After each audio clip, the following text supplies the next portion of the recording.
Bashar al-Assad's regime has become history. Damascus is controlled by rebels supported by Turkey and the Kurds, behind whom America panics. Panic broke out in Bashar al-Assad's government yesterday when the army left the base instead of fighting the rebels but disappeared, including the police who were no longer there. At its Damascus headquarters there is currently no defense at all. The soldiers and police who used to defend the regime are now looking for safety on their own, even though they don't know the whereabouts of the top military and police officials. Most likely they have already fled abroad. What about the search for international media sources?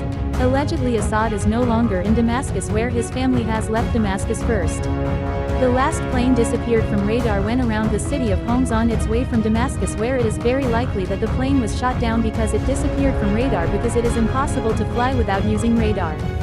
We return to Syria. Why did the Damascus army and police disappear from their headquarters? Because the top military and police officials saw the reaction of the people in Aleppo and in the city of Ham that was passed by the rebels. The population all supported the rebels and were indeed anti-Assad's regime, which was very nepotistic and greedy. The rebels released the prisoners, where thousands of anti-government people who were mostly detained were all released, and then they moved with the rebels to advance towards Damascus at every step on their way to Damascus. The local residents cheered happily. This is where the new officials realized that they had been giving people trouble everywhere. When the people previously submitted, not because they were happy but afraid, now they dare to take steps to attack regimes other than the anti-Assad Syrian people. In prison there are many ISIS soldiers, Al-Qaeda soldiers and Kurdish rebels who are very skilled at fighting, all moving to Damascus now because it was liberated by the rebels. Why did the countries that protected Assad, namely Russia and Iran, not give full strength, instead leaving Assad to see Assad's army not fighting with all its might? The heart does not move seriously. So since last Sunday Russia stopped military aid to al-Assad, which was followed the next day by Iran stopping land aid via Lebanese Hezbollah to the al-Assad regime, but Russia is still providing diplomatic assistance to the family of Bashar al-Assad, most likely escaped to Russia because Russia provides diplomatic protection, while Iranian officials have suggested that Assad leave Syria and set up a government outside Damascus. These two statements give a firm message that al-Assad, that his regime is finished.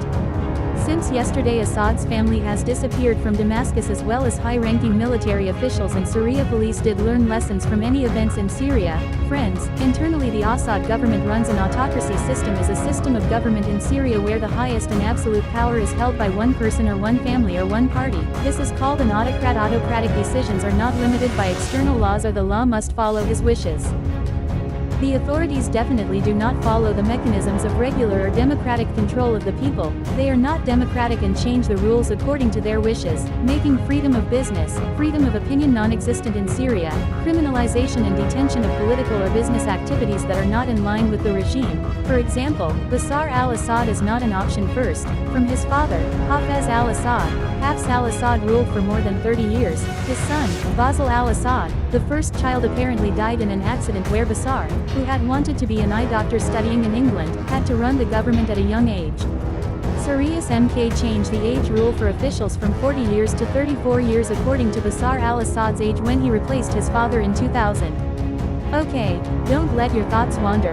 Okay, let's move on to the geopolitics of Russia and Iran as the patron countries that the al-Assad regime benefits from.